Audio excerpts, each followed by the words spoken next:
later on how to get depression service connected. Hey, y'all like this type of content? Y'all know what to do. Let's get into it. So first off, you're going to need is a diagnosis. So diagnosis come in a form.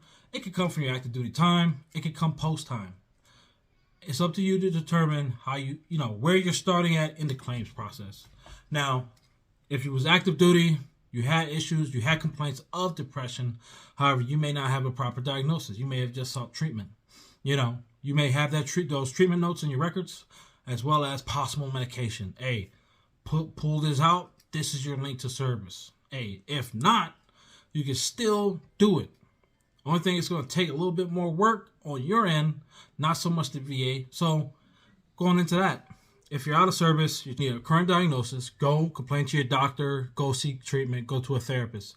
If you have VA medical, don't wait on them to fucking, connect you in with a therapist or a mental disorder unit. Hey, do your own research, do some, calling around. You can go up to the therapeutic department in the VA and ask them, hey, I'm having issues with this. My mental state is degraded. I need some help. Hey, start building that medical evidence. And if they deny, say, oh, we don't have enough complaints. Okay, go back, start complaining to your doctor in person, as well as using the My Healthy Vet.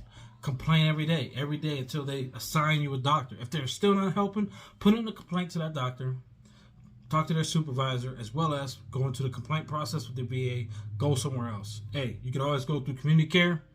That's an option for y'all as well. And if you have private insurance, that's the best route to go, because more than likely 9 times out of 10, those doctors have no ties to the VA, so they're willing to help you and get you the diagnosis, the treatment, the medication, everything you need in order to manage your disabilities. So going into the next one. Next one is going to be your personal statement. Pretty much your personal statement outside of your medical evidence is going to capture your symptoms, your symptomology.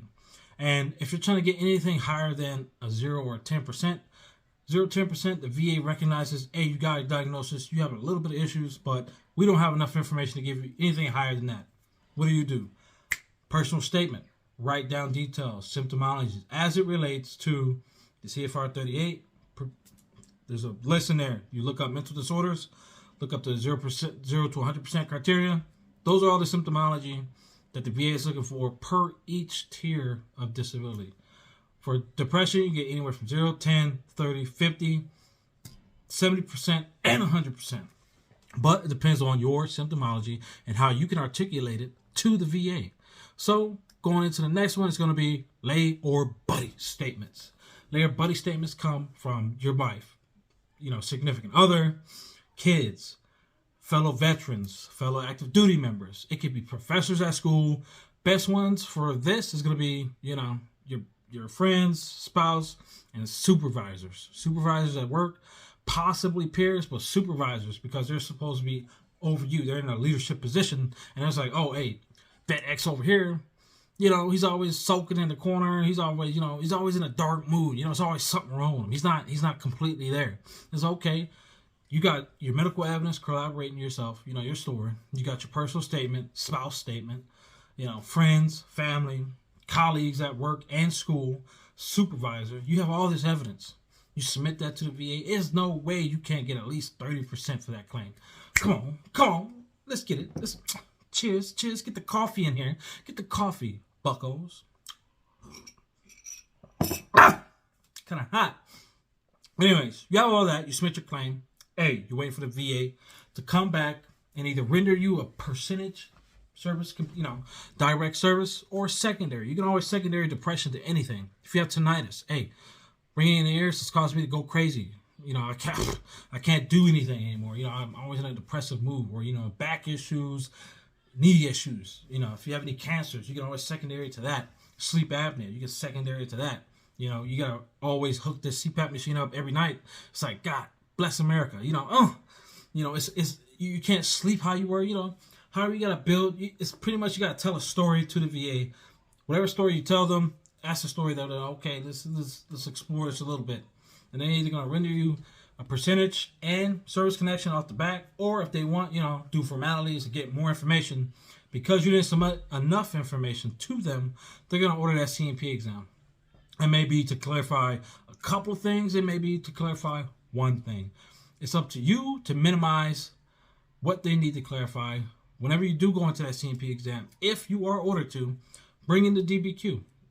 It's not going to hurt you to bring it in. Know what questions are going to be asked, so when you go in, you're not leaving in 5 to 10 minutes.